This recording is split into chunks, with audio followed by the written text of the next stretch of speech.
This is problem 10-5. It's on page 420. I'll read the problem statement and then we'll work the problem. A helical gear has a normal diametral pitch of 24, and as we go along I'll try to keep you engaged. Normal diametral pitch, what does that mean? What symbol do we attach to that? What's that? Okay, we have to be careful. There's a PD, which is a diametral pitch, but there's a normal diametral pitch and something else. Okay, so we have to be really careful. We usually use the subscript N as well to indicate the normal diametral pitch. So the normal diametral pitch is 24. What would the units of that 24 be? 1/inches. We're in the English system. Okay, so this would be inverse inches. And that's another thing. Remember I told you about transverse pitch angles versus normal pitch angles? You have to be careful about diametral pitch versus normal diametral pitch. They're two different things. Okay? So just make sure that you know those two things are, that they both exist. A normal pressure angle. Normal pressure angle. What symbol do we use for that? We use a phi with a subscript what? N. Good. So the normal pressure angle phi sub n is 14.5 degrees. All right, 72 teeth. So the number of teeth on the, let's see, gear is 72. Face width F equal to 1/4 inch. And what else? Helix angle. What symbol do we use for helix angle? Pitchfork looking evil thing that reminds you helical gears are tough. It's called psi. Okay. Why they chose that for psychology, I have no idea. But there it is. Probably a good reason that I don't know. All right, if the gear transmits a 1/2 horsepower, well that's power equals 0.5 horsepower. At a speed of 3450 RPM,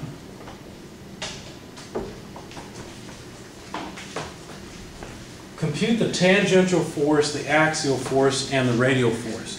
What symbols do we use for those things? It's always a W, right? Tangential load, TR and X. Which one do you think we're going to go for first? One that's most important. Which one's most important? T. The tangential is the most important. The tangential is what actually causes torque on the gear. And that's the whole reason for having the gear in the first place. So let's go back into the chapter so you guys can see where all of this comes from. Let's calculate the tangential load. All right.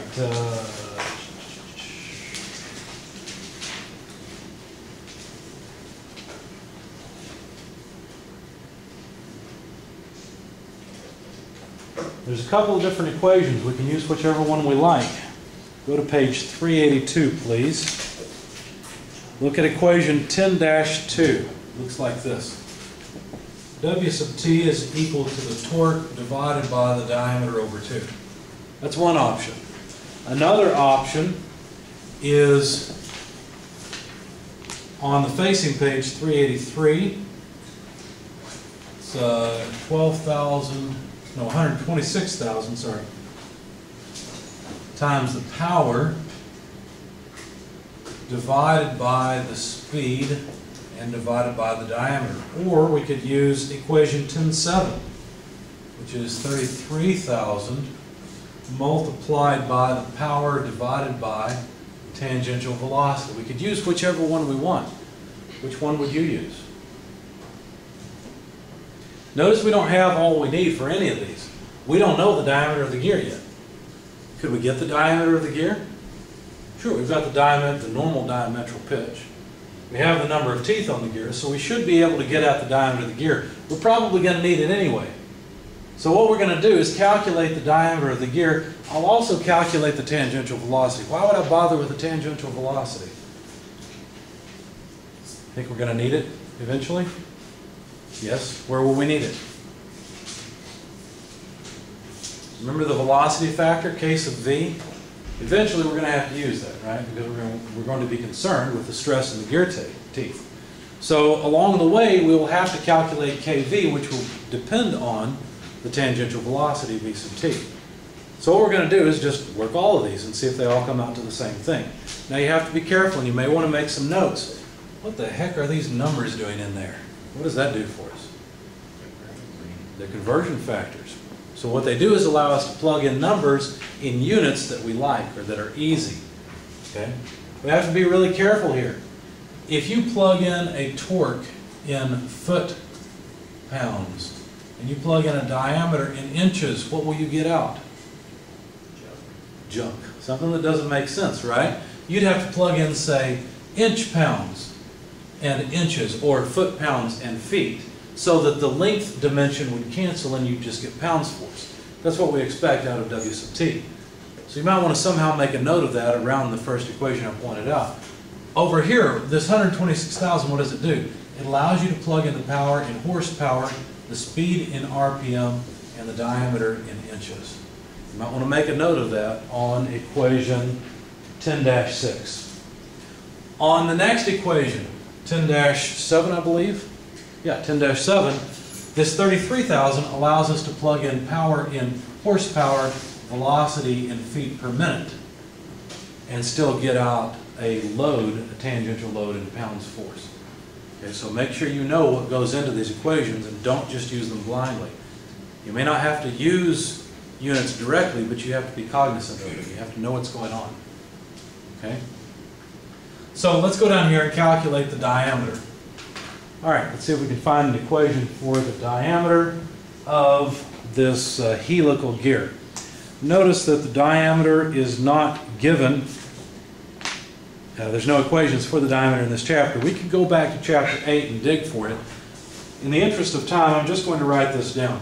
The diameter is the number of teeth on the gear divided by the diametral pitch. Okay, so let's plug it in. 72 teeth divided by, what should I divide this by?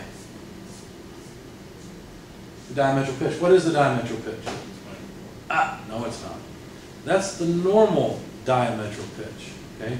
Thanks for making that mistake now rather than on the exam. Okay? Don't make that mistake on the exam. There's a difference between this and this. They are not the same thing. In fact, the equation you need is this one. The diametral pitch is equal to the normal diametral pitch multiplied by the cosine of the helix angle between them. Okay, where is this equation? Well, it's on page 383 in the example problem. It's probably buried somewhere back in chapter 8.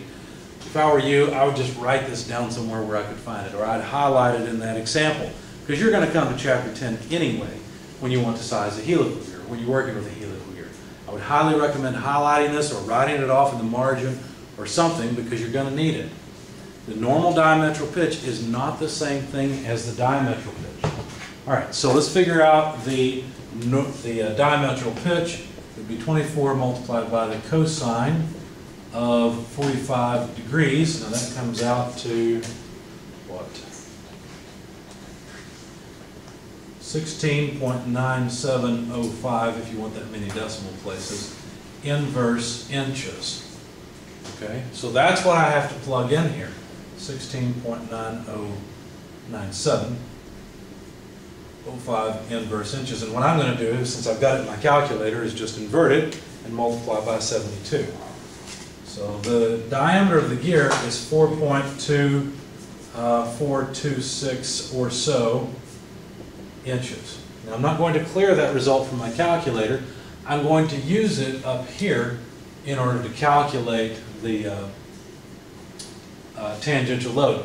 Notice, in order to deal with this, we'd have to somehow relate power, torque, and speed. What is the relationship between torque, power, and speed? Do you remember? Power equals torque times speed over 63. Got it. Good job. Okay. That's the relationship. Notice that relationship is built into this. Okay. Almost. Right. 63.025. If you take twice of it, you'd actually have that. Right. Because really this is just 2 times this. That's where all that comes from. Okay, your author rounded it off, so we'll just stick with this. underestimates the load just a little bit, not enough to worry about. Okay? So we're not going to use this one right away, because to use it, we'd have to go through the same thing that we'd use to get there. Okay? So let's not worry about that one. All right, I still have the diameter in my calculator, so I'm going to multiply by the speed. What is the speed? 3450 RPM. And then invert the result so that I can multiply by the numerator. So I will multiply by 126,000 and multiply by the amount of power being transmitted, which was 1/2 horsepower. And so from this first equation here, let's get rid of this. For this whole thing, I got that the tangential load is 4.304 or so pounds force. Not much, not too bad. Let's see if we get the same thing in this equation. Now, for that equation, we'll have to calculate the tangential velocity, which we need anyway. Where do you suppose we'll find an equation for the tangential velocity? Where we are right now, page 383. Look at equation 10-5.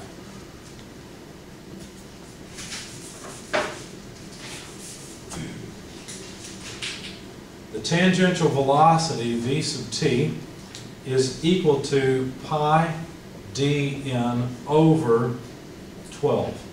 What this allows us to do is plug in the diameter in inches, the speed in RPM, and get out the tangential velocity in feet per minute. We could make a similar argument about this equation as we did this one, but we'll go ahead and go through this since we need the tangential velocity anyway. So again, I'm not going to plug these in on the board, I'll just do it on my calculator again. I'm going to recompute the diametral pitch so that I can come up with an accurate number for the diameter in my calculator. So 24 times cosine of 45 gives me 16.9705 inverse inches. And then if I invert that and multiply by 72 teeth, I get back the diameter of the gear, which, by the way, I'm going to put a line here and start writing down some of the results that we've gotten. The diameter of the gear was 4.2426 or so inches. Okay. Now that I've got the diameter of the gear again, I will multiply by pi, multiply by the angular speed, 3450 RPM, and divide by 12 to come up with a tangential velocity of 3831.99 or so feet per minute. Okay, so let's write that down here too, since we will need it later. 3831.99 feet per minute. Are you beginning to get the idea that a spreadsheet might be a really good idea with these problems? So in that, D is actually supposed to be diametral pitch, not... This D? Yeah. No, that is not diametral pitch, that's the diameter. I went through and I recalculated the diametral pitch and then divided out the teeth by the diametral pitch to get the diameter of the gear, and then used that diameter in my calculation here. Does that make sense? I was thinking ahead. That's fine. Any other questions? That's a good question. Can you say that one more time? Sure. I had cleared my calculator. I didn't have the diameter in my calculator anymore, so I went through and calculated it again. Yeah. And then that way I hadn't rounded it off yet until I finally rounded off the tangential velocity. That's all. So there's the tangential velocity, about 32 feet per minute or so. Okay? Now we should be able to calculate the tangential load and see if we get the same thing. So I've got the tangential velocity in my calculator. I'm going to invert it. That way I can multiply by 1/2, which is the power, 1/2 horsepower, and then multiply by 33,000. And I get for this 4.30586, which is reasonably close to the same thing. Okay, just rounding the two off differently. Why is it different? Remember, this should have been 50 here. Okay. Is there a significant difference between those two? Not enough for us to worry about. Okay. All right. So pick whichever one you want. I don't care. 4.305, I guess. And there's the tangential load. Okay. Now, how will we get the other loads, the radial load and the axial load? Look at page 383, equation 10-8. To calculate the radial load, we always base it on the tangential load multiplied by the tangent of the transverse pressure angle. Do we have the transverse pressure angle? No, what do we have? The normal pressure angle. What's the relationship between the two?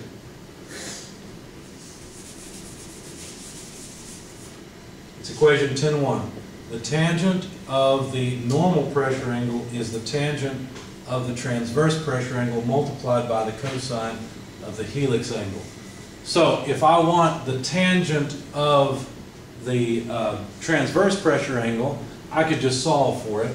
The tangent of the transverse pressure angle is equal to the tangent of the normal pressure angle divided by the cosine of the helix angle. That's what I'm going to do to calculate this whole piece, but let's go ahead and calculate the transverse pressure angle itself by taking the inverse tangent of this mess over here. Does that make sense? That way we can write it down. All right. So the normal pressure angle is how much?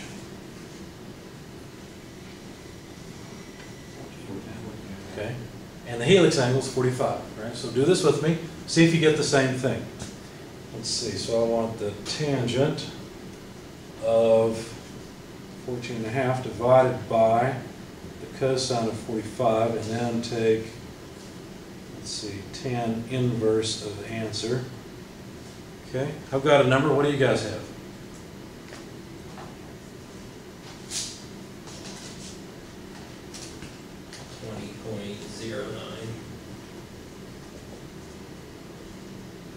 That's what I got, 20.09 or so degrees.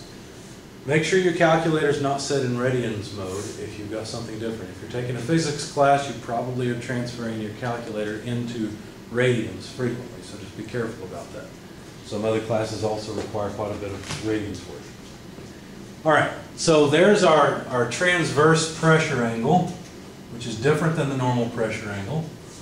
But what I'm going to do is go back, take the tangent of 14.5 divided by cosine of 45, and that is this whole term here, and then multiply it by 4.305. The number that I get from this is 1.574, well, 5 if I round it properly, pounds force or so. How about the axial force? Well, that's equation 10-9. Okay, so the axial force is equal to the tangential force multiplied by the tangent of the helix angle, phi. What is the tangent of 45 degrees? You guys know that one right off? 1, that's right. So what that means is in this particular case, the axial force is equal to the tangential force. That does not happen very often. A helix angle of 45 degrees is pretty high. Normally helix angles are from 15 to 35 degrees, usually weighted more towards 15. Okay. Questions on this so far? All right, this is the easy part. That's the baby stuff. Let's see what's next. Part B. If the gear operates with a pinion having 16 teeth, compute the bending stress in the pinion teeth. The power comes from an electric motor, and the drive is a winch that will experience moderate shock. Specify a quality number for the teeth. Okay, we've already done something like this with spur gear teeth. So help me out. Help me figure out the equation we should use. Now before we get too carried away, let's jot down our loads. 4.305 pound force, and that's also W sub X. Radial load 1.575 pound force. Again, this is stuff that we have found so far. What equation do you think we should use in order to estimate the bending stress? How does it go?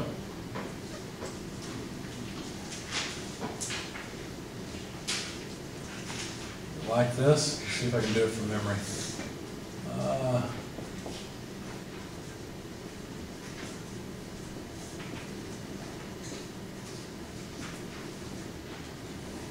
Is that right? Did I get it?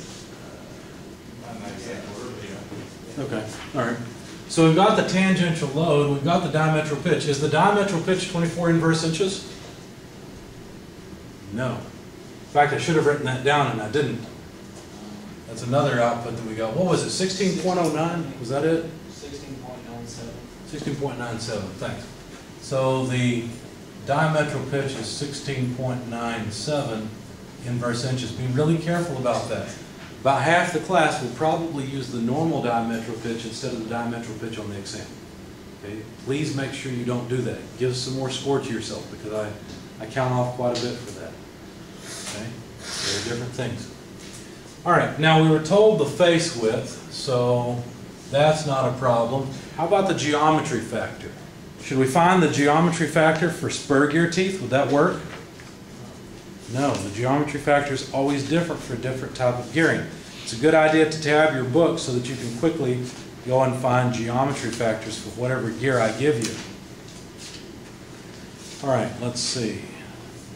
Look at page 385. This is the page that would give us geometry factors for a 15-degree normal pressure angle. What is our normal pressure angle? 14.5, right? Is there a chart for 14.5? No. So what do? Actually, there are no equations to calculate the geometry factors. What we're going to have to do is just use figure 10.5, even though it's for 15 degree, since that's close to 14.5 degrees. That's the best we can do.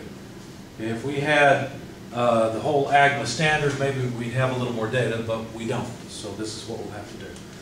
All right, to read off the geometry factor, go to figure A. The helix angle is 45 degrees. Uh-oh, see another problem? It only goes to 35 degrees, doesn't it? So what do we have to do? Extrapolate. You love interpolation, right? You like extrapolation even more. You know what extrapolation really is? It's a wild guess, that's what it is. Maybe even an educated guess. All right, number of teeth. We want the number of teeth for what? The pinion or the gear? Well, they said for the pinion. If I remember right, let's go back and verify.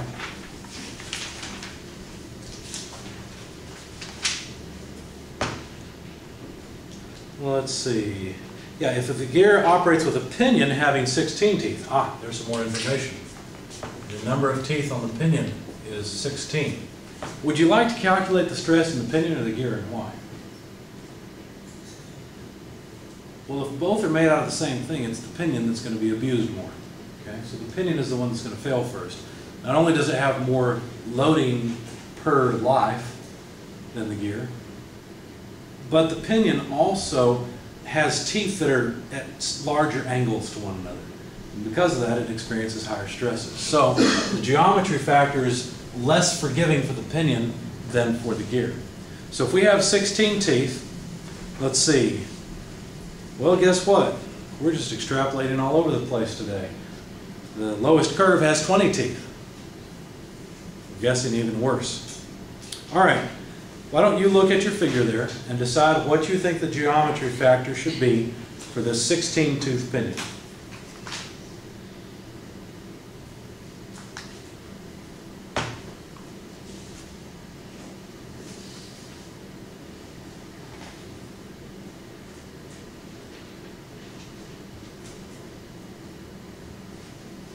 I have an estimate. What do you think?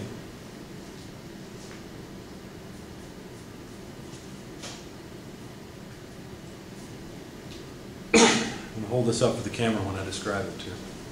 Anyone have an opinion yet? 0.32. 0.32 is exactly what I got. Let me show you how. Now, I don't claim this to be particularly accurate, but here's what I did. I noticed that the curve for 20 in going from 25 to 35 teeth drops by 2 minor divisions. So I assumed that in going from 35 to 45, which is another 10 degree, that it would basically just continue linearly. Okay, so I extrapolated and would drop by 2 more units. However, also noting that 16 teeth is less than 20, I tried to go about halfway between 20 and 30. Notice that's a move of about a division. So I assumed that going down from 20 to about 15 or about 16 teeth would be about 1 more division. So I just basically went down by 3 divisions and came up with 0.32. Now, unfortunately, I'm not quite done. You know why? Because this is for a gear, or this is for a pinion that's mating with a gear that has 75 teeth. See that little note at the top of that chart? This is only good for a pinion mating with a gear or a gear mating with a pinion, where the opposite one has 75 teeth. Our opposite one has 72. Okay?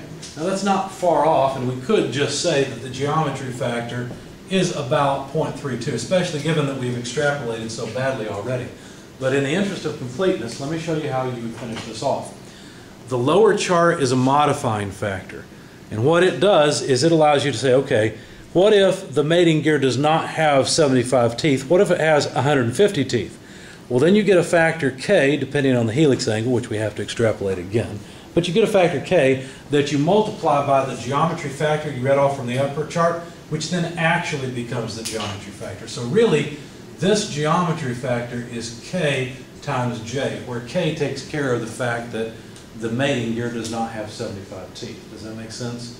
So it's a little confusing because you have two different J's running around. One that comes from this upper chart and one that you actually use. What I would prefer is that they call this one J75, because it would be the geometry factor if the mate had 75 teeth. Okay, so then really what we're saying here is that the geometry factor we're going to use is K times J75. Does that make sense?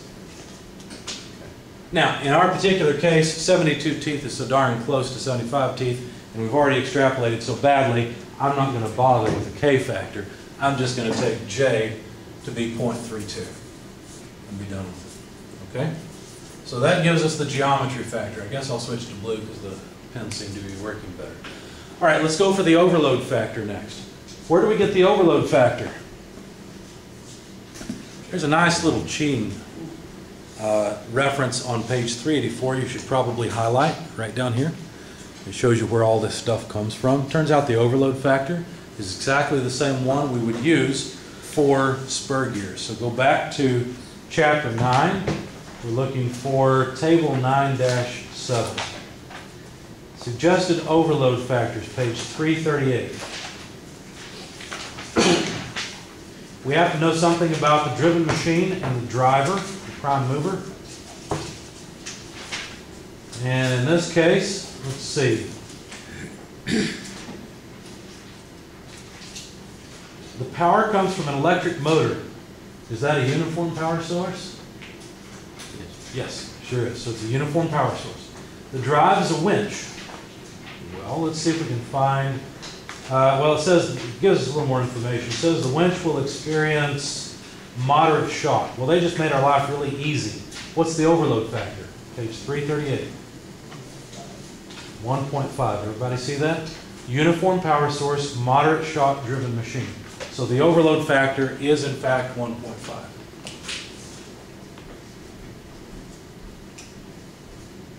All right.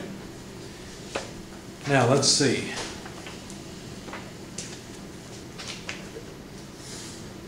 I'll work these in whatever order the list is given on page 3 to 4. Size factor, table 9-8. Well, that's easy. We can go back to page 338. As long as the diametral pitch is greater than 5, the size factor is 1. Regardless of whether you look at the diametral pitch, which is 16.97, or the normal diametral pitch, that's more than 5. So the size factor is just 1.0. That was easy. What else? Km, the load distribution factor. Well, we're going to use figures 916 and 917 exactly as we did with spur gears. So go back to page 338. And let's see, Km is equal to 1 plus CPF plus CMA. Mesh alignment factor and pinion proportion factor. All right, to do this we're going to need the diameter of the pinion. Notice we have not calculated the diameter of the pinion yet. The diameter of the pinion would be the number of teeth on the pinion divided by the diametral pitch. So that is 16 teeth divided by 16.97 inverse inches. It's pretty obvious we're going to get a diameter pretty close to 1, a little less. Let's see, 16 divided by 16.97 is 0.9428. So the diameter of the pinion, as we'll write that down while we're at it, is 0.9428 inches, if I remember my numbers right. Yeah, 9428. Or so. That's rounding off, obviously, but that's okay. So the diameter of the pinion let's see, we also need the ratio of the face width to the diameter of the pinion. So the face width over the diameter of the pinion then is 1/4 inch divided by 0.9428 inches. So let's invert the result on the calculator. Multiply by 0.25, it's going to be close to 0.25, it's 0.265 or so. Okay, when the face width is less than 1, then the pinion proportion factor, CPF, is equal to face width over 10 over diameter of pinion minus 0.025. Okay. So let's see. What do I have in my calculator? I've got F over dP, so all I have to do is divide it by 10 more and then subtract off 0.025. When I do that, I get a really small number. Looks like it is 1.51 times 10 to the negative third, which is so small we probably don't even need it. How about CMA? Well, the mesh alignment factor depends on how the gears are mounted. Remember that? So we need to go back and look at this and see if we can figure out how these gears are mounted. I don't think they specified.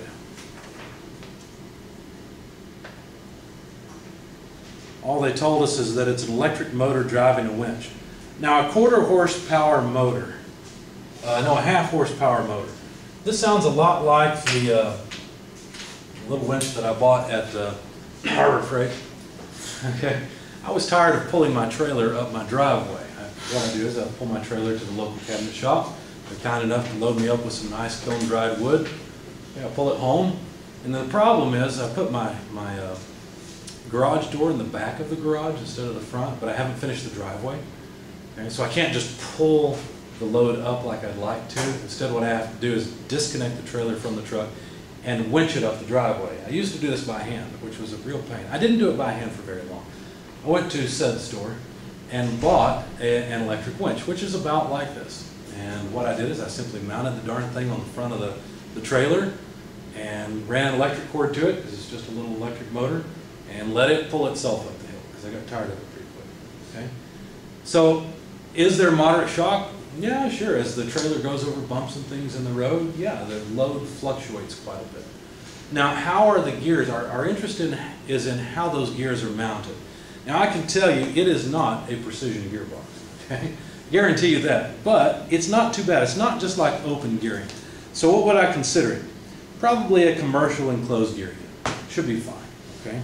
Would you be wrong to select something else? Maybe not. I don't know. Okay, but you need to be able to back up your reason. That's my reason for selecting commercial enclosed gear unit. So I need to take 0.127 plus 0.0158 multiplied by the face width less 1.093 times 10 to the negative fourth times the face width squared, and that will be the mesh alignment factor. All right, so let's see, what number do I get? 0.127 plus 0.0158 times 1/4 minus 1.093e negative 4 times 1/4 squared gives me 0.1309. So if I add 1 to 1.51 e negative 3 to 0.1309, what do I get? Let's find out.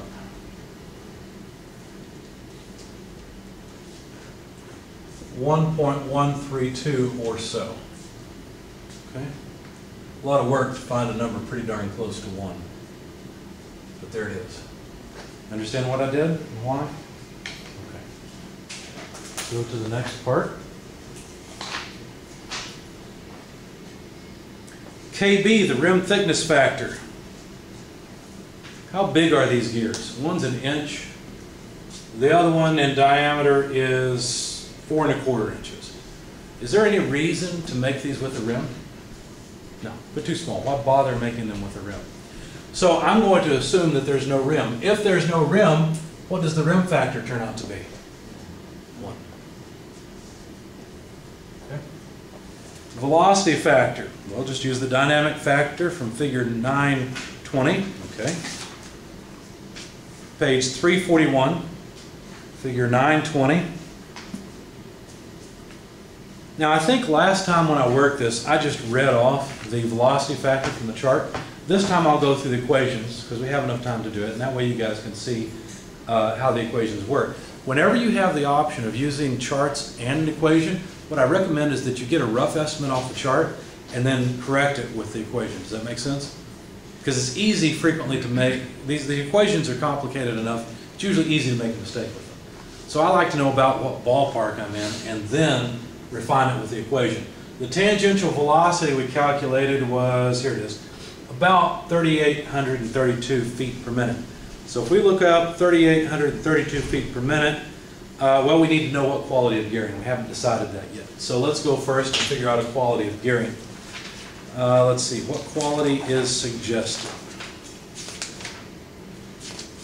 Would you want a high quality or low quality? Whatever does the job, right? Which one's cheaper? Low quality, so it's not as accurate. All right. Well, let's see, page 330. Cement mixer drum drive. Probably not. That seems a little rough. Cement kiln, no. Steel mill drives, grain harvester, cranes, punch presses, mining conveyor, paper box making machine, gas meter mechanism, small power drill. What do you guys think? None of these match exactly. It's a winch. What would you recommend? Crane. What's that? Crane. I think a crane makes the most sense because a crane is a lot like a winch. So I would say A10. All right, now let's go back to page 341. And let's make a note that we have selected AV equals 10. That's the quality. I feel like I'm playing quicks up here. You guys probably don't even know what that game is. Anyway, A10, or AV equal 10. At a pitch line speed of 38, 32 feet per minute, what do you think our velocity factor should come out to be? 1.62. Something greater than 1.6, right? If we get a number less than 1.6, something's wrong. On the other hand, if we get a number greater than 1.65, something's wrong. Does that make sense? So we expect a number between 1.6 and 1.5. I'll hold it up for the sake of people watching the video, if there are any. The reason is because 4,000 would give us a kV of about 1.65. 3,500 would give us about 1.6. Okay? So let's use the equations, which are in table 9-9. We have US units, so we will use them. Or we'll use what's on the left-hand side. We have to calculate B first. B is equal to 1/4 of AV minus 5 to the power of 0.667. Okay? So 1/4 of AV we decided would be 10. 10 less 5 is 5 to the power of 0.667. Whatever that comes out to be, that will be the number B. I guess we have to calculate it in order to continue, so let's do that. 5 to the power of 0.667, which is probably 2/3, but we'll just use that, times 1/4. Gives me 0.731 or so. Okay? It's supposed to be a tilde. So 0.731 is B. To calculate C, I'll have to take 50 plus 56 times 1 minus B. Okay.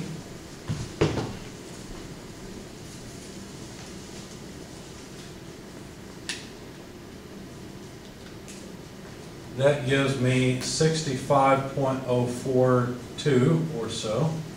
And now to calculate the velocity factor itself, kV, let's see, it is C over C plus root tangential velocity to the power of negative B. So you guys see where the letter C and B come from, right? I'm just going to plug in C and B to this equation. They're rounded off, but that's fine. This is not all that sensitive. 65.042 plus the square root of the tangential velocity, 31.99. Okay, inverted, multiplied by C, 65.042.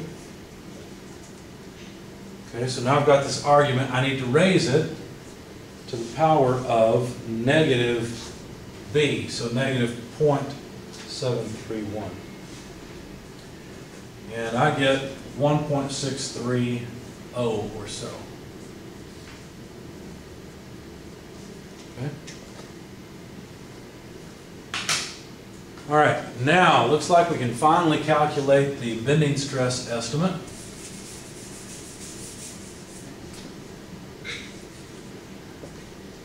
Tangential load, 4.305. Well, you guys see where all this comes from. Rather than waste time writing it all down, I'll just plug it in. I'll tell you what I'm doing as I go. W sub T is 4.305 pounds. P sub D, the diametral pitch, is not 24 inverse inches, it's 16.97 inches. The face width, if I divide by that, I'm going to divide by a quarter. And then I need to divide by the geometry factor, 0.32. I need to multiply by all of these overload factors or modifying factors. And the number I've got is 2,527.5 or so. What would the units be? PSI? How do you know? Because W sub T is in pounds, the face width is in inches, and the diametral pitch is in inverse inches. So that's pounds per square inch. Is that very many PSI? As far as steel is concerned, no. Not much. You look up the weakest steel, and you're talking easily 50,000 PSI for shield strength, or well, even 30,000 PSI for the weakest steels. So that's not a big deal. So why did we bother with all this? Obviously, this is not the way that the gear teeth are going to fail. They're going to fail due to surface contact stresses, right? So that's what we need to consider next. What do we do in order to consider surface contact or pitting resistance? Go to page 386. Believe it or not, we can do this pretty quickly. Page 386, equation 9-23. I'll write it up here. S sub C, the surface contact stresses, will be C sub P root W sub T, KO, KS, KM, KV, divided by face width, diameter of pinion, geometry factor I. Notice we have almost all of these, right? We have the diameter of the pinion, we have the face width, the tangential load, overload size, alignment, and velocity factors. They're all the same. Okay? But we need CP. We also need I. We're going to have a small problem getting I. Turn the page over one, please, to page 388 and 389. This is where you find pitting resistance factors I. What do you notice? What was our helix angle? And what's the highest helix angle they have? 25. Talk about extrapolation. We're about to really get into it, aren't we? Okay? So we basically have to take a sophisticated guess at this. I'm probably not even going to bother to try to correct for the number of pinion teeth, which is 16 rather than 17. I'll just go with 17. The gear teeth are 72. They've got 55 and 135. There's not a big difference, notice, between 55 and 135. We're pretty much guessing anyway. Notice one thing that's in our favor. When they go from 15 degrees to 25 degrees, I does not change all that much. For example, look at 14 teeth on the pinion. Okay, I'll show this to the camera as well. So 14 teeth on the pinion on page 389. And look at 55 teeth on the gear. What you notice is the geometry factor is 0.222 for 15 degrees, it is 0.223 for 25 degrees. Okay? Now we could extrapolate out if we really wanted to, but it's only changing in the thousandths place. Notice there is more change between 55 and 135 than there is between 15 degree and 25 degree. Is it safe to say that's true all the way up to 45 degrees? No clue. Don't even know. If you had the AGMA standard, maybe they would have 45 degrees, or they would just have a note that says if you're using 45 degree helical teeth, you're an idiot. Go back down to 35 degrees because that's the most you should go to. Okay, I don't know, right? But for our purposes, what I'm going to do is further note that 15 degree 17 pinion teeth to 25 degree 17 pinion teeth mating with 135 and 55 are practically identical as well. So all I'm going to do is interpolate between 55 and 135 gear teeth. Does that make sense? On the 25 degree helix angle. All right, so we've got 72 teeth, so 72 less 55 divided by the difference between 135, wait a second, is that right? Yeah. Divided by 135 less 55 means that we are 21% of the way away from this 0.216 number, okay? So multiply that by the difference, 0.255 versus 0.216. And add it to 0.216, and my geometry factor, I, is 0.224 or so. Everybody understand what I did there? I just performed an interpolation using 17 pinion teeth, not 16. I didn't want to bother with it. There is some movement between, say, 14 and 17 teeth, but there's not a huge difference. Not as much difference as the difference between the gear teeth. Any questions so far? I did that pretty quickly. I'm trying to finish this up. All right, last question. What about C sub P? We get C sub P the same place we did for spur gears.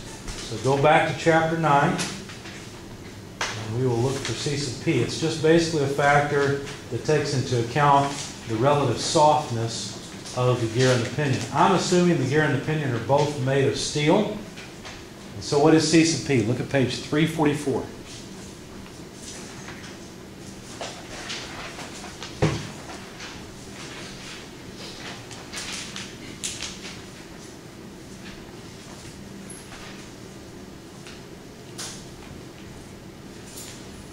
Page 334, steel pinion and steel gear. What should C sub P be equal to?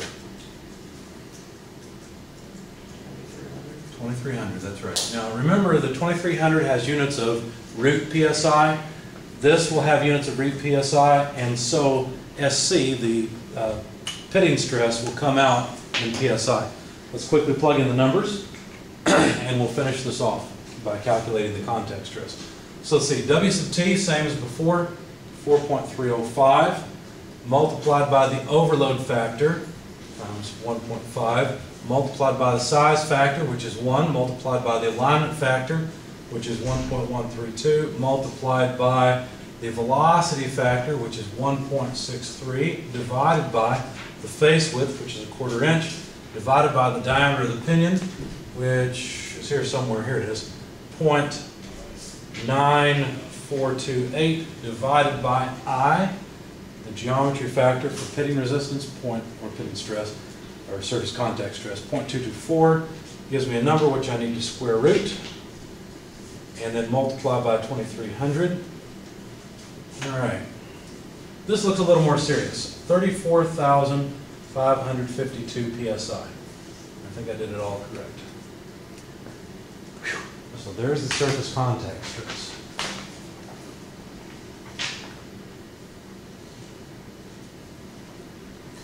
Okay, so we finished part B. Part C on page 420 says specify a suitable material for the pinion and gear considering both strength and pitting resistance. Okay, for problems 5 through 11, complete the design of a pair of helical gears to operate. Well, this is not 5 through 11. Thank God, right? Oh, that's a different section. Never mind. They just didn't indent it correctly. All right, so anyway, specify suitable material. Well, we decided both would be steel. Let's go back to the back of the book and find a steel that will work. We wouldn't want any of this to yield, and we'd like to make it out of through-hardened gears, not carburized gears. That way, hopefully, it will be cheaper. So we just need something with a yield strength of at least 35,000 or so PSI. And there are plenty of steels that can do this. If we specify 1020 cold drawn, its yield strength is 51,000 PSI, so no problem. That means we can make this out of some fairly cheap material and it'll work. Okay? Questions, comments on that problem? Well, we finished the helical gear problem. Now what this really means, since this is a relatively low stress, what it really means is we could probably reduce the size of these gear teeth a little bit, make the gears a little smaller, and make this winch a little more compact. We'd increase the stress, and we'd have to go through this again, but with a little bit better material, or controlling the material a little more accurately, we could end up with a more compact gear set. Now, a gear with a diameter of 4 1/4 inches, that might be a decent size for a little winch that we're trying to sell, right? We may want it to be a little bit smaller than that. So there is some room for reducing the size of the gear teeth a little bit. All right. The only other thing we really need to do, which we skipped, is we need to calculate the cycle factor. Notice I just compared the material strength to the stress here, and that's not really valid. Remember that the material itself, with what I've done, we're going to have one failure out of every 9, right? That may not be good enough. Maybe it is, maybe it's not. We also didn't take into account how long the gear set is supposed to last. And so I ran out of time. That's why I didn't do those parts. But basically, we need something with a little bit larger. But as soon as you see that 1020 cold drawn has a strength of 51,000 PSI, you know you can quit. You're pretty much done. It will work. All right.